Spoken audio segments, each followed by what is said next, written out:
ازيكم يا حلوين؟ جيت لكم بفيديو جديد، وفكرة فيديو النهاردة تتحب قوي. اعرفكم روتيني لما بيكون خطيبي جايلي، وخصوصا لو جايلي بالليل مش من اول اليوم. اول حاجة بعملها ان انا بطلع هدومي، وانا طلعت معاكم كده البلوفر الصوف ده. زي ما انتوا شايفين كده، هو نظامه اوفر سايز، والستايل بتاعه قصير من قدام شوية وطويل من ورا، وفيه الفتحة من الجنب دي والرقبة زي ما انتوا شايفين. وكنت هلبس عليه البنطلون الابيض الكلاسيك دوت. هو ما بيبقاش واسع قوي ولا ضيق قوي، بيبقى شكله مظبوط. وطبعا بنطلون ابيض، يبقى هلبس طرحه بيضه والبندانه بيضه. السلسله دي بصراحه انا بحبها جدا، بس كنت محتاره مش عارفه البس دي او دي، فقلت يلا هجرب الاتنين مع بعض. المهم عشان نخلي ريحه جسمنا حلوه هستخدم الكريم المعطر ده كبديل للبادي لوشن لو مش عندك، وطبعا السبراي اللي بتحبيه. وهحط البرفيوم دي يا بنات وهميه وحلوه وهاديه جدا. طبعا لازم حاجة مرطبة بقى، انا بستخدم الفازلين او الجليسرين زي ما انت تحبي. المهم تعملي كل اللي يبسطك وتدلعي نفسك في اليوم ده، وتعملي كل حاجة ببساطة ورقة. مش لازم حاجات كتير، ومش لازم ميك اب كتير ولا لبس كتير، البساطة بتكون احلى واشيك عن اي حاجة. تعالوا بقى نشوف هنعمل ايه تاني. طبعا اول حاجه عملتها بقى ان انا رطبت ايدي، وانا يا بنات بقلع الدبل قبل ما ارطب ايدي بجليسرين او فازلين عشان ما تزحلقش من ايدي وتقع. طبعا حطيت الجليسرين الاول، بعد كده رحت حاطه عليه الكريم المعطر عشان يثبت على ايدي اكتر. دعكت بايدي كويس ورحت لبست الدبله تاني. كنت محتاره بقى ان انا البس الانسيال ده او الساعه دي، بس في الاخر لبست الساعه يعني. والميك اب بقى هحط بلاشر خفيف جدا وكونسيلر بس تحت عيني، مش هحط فونديشن او اي حاجه. الهايلايتر ده انا بعشقه لونه كان لايق كده على الطقم. وهسرح حواجبي واحددها خفيف جدا واحط الكحل. نبدأ بقى مع بعض في الميك اب. طبعا حطيت الاول كده ايه الكونسيلر زي ما انتوا شايفين. بشرتي كانت متدمره جدا مش عارفه ليه. بصوا بقى الكونسيلر يا بنات، بعد ما دمجته انا بدمج بصباعي، ما بدمجش باي بيوتي بلندر او سبونج او كده. حطيت من المرطب بتاع الشفايف ده للاسف خلصان، بس استعرفته وحطيت بايدي. وحطيت بقى كده بلاشر خفيف فوق عيني، يعني ايه حاجات بسيطه قوي بس تدي لون. والكحل برضو حددت بيه عيني بسيط جدا، ما بصراحه ما بحبش احط ميك اب كتير. بحب احط لما بنكون خارجين، لكن طول ما احنا في البيت بحاجات بسيطه جدا. حددت حواجبي بقى زي ما انتوا شايفين كده خفيف قوي قوي قوي. والبلاشر بقى يا بنات بلاش نحط بلاشر على خدودنا كده بالعرض. البلاشر بيتحط من اول العظمه بتاعه الخد لحد ما تنزلي بقى تسحبي بيها لتحت. عشان يدينا شكل احسن للوش وللخدود. الروج بقى استخدمت الاول اللي هو الروج الخشب، حددت بيه الشفايف، بعد كده حطيت الروج اللي انتوا شايفينه ده اللي كنا عاملينه مع بعض في الفيديوهات. لو لسه ما شفتهاش روحوا شوفوها. وحطيت بقى من الهايلايتر كده حاجات بسيطه قوي. بس كده، ده بقى كان الفاينل لوك كده بتاع اللبس. هوريكم بقى اللبس كامل كله. بس اهم حاجه بقى ايه، ننساش نحط كده البرفيوم بتاعتنا اللي احنا بنحبها فيه. انا بحب البرفيوم دي قوي، دي جايالي هديه من اغلى صحوه في حياتي.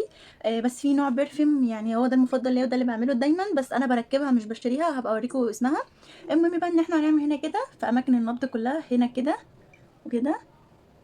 وهنحط بقى هنا كده عند الحته اللي انتوا شايفينها دي كده. وهنحط برده هنا كده. الحتت دي كلها بتبقى اماكن النبض، عشان يعني ما نبقاش مغرقين بقى الطرحه وهدومنا كلها. لا، الاماكن دي هي اللي بتخلي ريحتنا حلوه، بتخلي دايما كل شويه الريحه تفوح وتبقى حلوه. خلصنا بقى اللبس. هنروح بقى عشان نجهز الاكل كده بسرعه بسرعه مع بعض، واكل بسيط جدا وخفيف جدا. بس هي مش بالاكل ومش بكتر يا جماعه، الاكل ده احنا كنا حابينه واحنا اللي طالبينه، فهنروح نعمله مع بعض.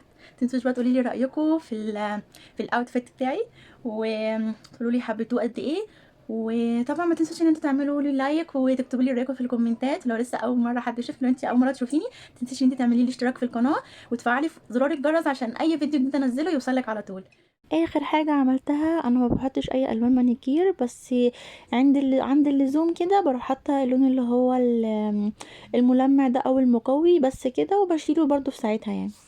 هنا بقى كان ناقصنا شويه حاجات كده في الاكل عايزين نجيبها وبتاع، فقلنا بدل ما حد واحد فينا يخرج، احنا هنخرج كلنا مع بعض، نتمشى كده ونشرب عصير ونقعد مع بعض القعده الحلوه دي. حاجات بسيطه قوي يا جماعه بس بتفرق. هما بقى اتخضوا كده لقوني مره واحده بصورهم. بس بصراحه اتبسطنا جدا. وروحنا على البيت بقى وبدأنا نجهز الاكل. اول حاجه كده كنا هنحمر بطاطس، ملناش دعوه بشكل الطاسه يعني يا بنات، لان ايه، دي الطاسه المعروفه اللي بيتعمل فيها بطاطس محمره في بيوتنا كلها. تاني حاجه كنا هنعمل بطاطس مهروسه بقى، بس كنا هنعملها نحط عليها مايونيز وتوم، يعني مش هنحط فيها حاجات كتير قوي. طبعا بقى قعدت اهرس فيها كويس جدا، حطيت عليها شويه زيت صغيرين، ما بحبش احط زبده او سمنه او الحاجات دي. هما شويه زيت صغيرين جدا عشان بس يسهلوا عليا كمان ان انا اعرف اهرسها. كنت مجهزه بقى الطماطم دي عشان هعمل فول بطماطم وهعمل فول ببيض، وكنا هنعمل طعميه. البطاطس بقى حطيت عليها نص مكعب ماجي، ما حطيتش المكعب كامل. حطيت برضو شويه ملح صغيرين، بس رجعت حطيت حبه كمان. حطيت بقى، بصوا متعدوش بقى، بتاع مثلا حوالي 5 6 7 اكياس كده مايونيز. طبعا لو عندك برطمان يكون اسهل يعني، بس ده من ضمن الحاجات اللي احنا اشتريناها عشان ما كانش جاهز عندنا. بس هي بتكون حلوة جدا لو بتحطي عليها مايونيز كتير. طبعا يا جماعة مش تفرق بقى نوع الاكل اللي احنا هناكله، مش هيفرق يكون اكل يعني حاجة مصروف فيها، او حاجة تكون لحمة فراخ مكرونات، مش هتفرق خالص والله. احنا الاكل ده احنا اللي طالبينه من كتر ما احنا زهقنا من الحاجات دي، والحاجات دي هي اللي بتاكل وهي اللي بتشجع كده. واحنا يعني احنا كلنا كل واحد كان طالب حاجة، كان نفسه في حاجة، فاللي كان نفسه في الطعمية واللي كان نفسه في الفول، فكلنا جمعنا الاكلة دي خليناها في اليوم ده. حطيت اقل من ربع معلقه توم كده عشان خطيبي ما كانش حابب اصلا ان انا احط عليها توم خالص، بس في الاخر حبها وقال لي كويس انك حطيتي يعني. كنت هعمل الفول بقى، نزلت بايه نص كميه الطماطم كده على شويه زيت، ما بحطش سمنه برضو او زبده، شويه زيت صغيرين. وحطيت عليها نص معلقه توم ونص معلقه فلفل اخضر. طبعا لو مش عايزاه يكون حراق استغني عن الخطوه دي. حطيت بقى ورق لوري وسبته بقى ايه، يعني الطماطم تدبل كده شويه. حطيت شويه فلفل اسود، شويه ملح، وهحط نص مكعب الماجي اللي اتبقى اللي انا حطيته في البطاطس المهروسه. كنت بقلب بقى كده البطاطس الصوابع. هحط شويه خل يا بنات، ك يعني ايه طشه كده للفول. واهم حاجه ما ننساش نص المعلقه الصغيره السكر، عشان يعني ما يبقاش حامي عليكي وما يتعبكيش يعني لو هتاكليه بالليل او كده. نزلت بقى بكميه الفول اللي معايا كلها، سبته بقى ايه مع نفسه كده يعني يغلي كويس. ماما ما كانتش حابه الفول بالطماطم فسلقت لها بيضتين كده لوحدها. كده بقى كان الفول خلاص تقريبا خلص يعني. البطاطس اتحمرت، طلعتها الاول على الطبق ده بالمنديل كده يشرب الزيت، بعد كده كنت افضيها بقى في اطباق تانية. كان كل حاجه جاهزه وكان الفول خلص خلاص. عصرت بس نص ليمونه كده في الاخر عشان بيديله مزازه حلوه. كنت بجهز بقى البيض، وهو اصلا بيض بالطماطم مش بيض بالفول خالص عشان انا اتلخبطت. نزلت بباقي كميه الطماطم. هو بقى خطيبي خد مني المعلقه بقى وقعد يقلب بقى هو، عشان انا كنت مش عارفه افضي الحاجه. حطيت برضو مكعب ماجي بقى كامل لان بيديله طعم حلو قوي. نزلت بشويه فلفل اسود، شويه كمون، شويه 7 بهارات، وخدت منه معلقه. قلت له هات بقى كده انت مش عارف تقلب، وخدت قلبت انا. رجع بقى كمل هو تاني. لحد ما الطماطم بتبدأ تدبل شوية برضه يا بنات. كنت انا بقى بحمر الطعمية دي بقى ماما اللي كانت طالباها، كان نفسها فيها يعني، كان بقالنا فترة مش بناكلها ومش بنجيبها، فهي كان نفسها فيها بقى. جبناها من مطعم بصراحة كان طعمها حلو جدا وكانت مقرمشة. بصراحة انا مش عايزة اقول لكم احنا كلنا اكل ازاي يعني في الاكل ده. فضلت بقى اقلب في الطماطم كده لحد ما تبدأ تدبل شوية، ان هي تدخل على التسبيكة كده شوية. آم، بنبدأ بقى ان احنا نعمل ايه، نفحر كده في الطماطم شوية وننزل البضاية ونبعد عنها مسافة شوية عشان يعني البيضتين ما يسيحوش على بعض، بنفس الطريقة اللي انتوا شايفينها دي كده. وبتبدأي بقى ان انت ايه تفتحي البيضة شوية عشان تستوي من جوه، بس كده. وبتروحي جايبه بقى الغطا بتاع اي حله وتغطيها، بس اهم حاجه انت توطي عليها كويس جدا عشان يستوي وما يتحرقش من تحت وهو لسه مستويش. الطعميه كانت استوت وخلاص بقى طلعناها. بصوا شكلها كان عامل ازاي. كملت بقيت بقى الكميه اللي معايا. احنا اصلا انا وخطيبي يعني وماما بقينا واقفين كده عمالين نناول بعض، وخلصنا نصها واحنا واقفين في المطبخ.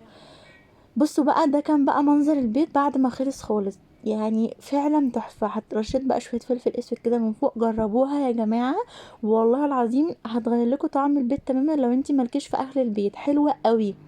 كان كمان بقى الفول خلص خلاص. قلبته بقى كده تقليبه بقى حلوه، ورحت غرفت بقى الفول وبس كده. ده بقى كان منظر الاكل كله. والله والله مش لازم يكون الاكل متكلف خالص، ولا تكوني عازمه خطيبك على سفره يعني ووليمه عشان تبقي مكسوفه خالص. والله يعني انا خطيبي هو اللي كان طالب اصلا اكترية الحاجات دي، وهو اللي قال لي اعملي لي الاكل ده، انا عايز ان احنا ناكل مع بعض الاكل ده. ف مش يعني مش بالحاجه دي خالص، يعني حاجات بسيطه، اهم حاجه ان انتوا تتبسطوا، ان انتوا تكونوا مبسوطين وقاعدين مع بعض. لو انتوا بقى كملتوا معايا الفيديو لحد هنا ما تنسوش بقى انتوا تفرحوني وتشاركوني كده برايكم وكلامكم الحلو. وطبعا نختم اليوم بقى ببطاطا كده حلوه، طريقتها جميله قوي يا بنات. لو عايزين طريقتها قولولي وهعمل لكم فيديو بيها. دي مستويه على النار عادي، بس بحط عليها شويه سكر. وكده الفيديو بتاعي خلص، اشوفكم على خير في فيديو جديد. باي باي.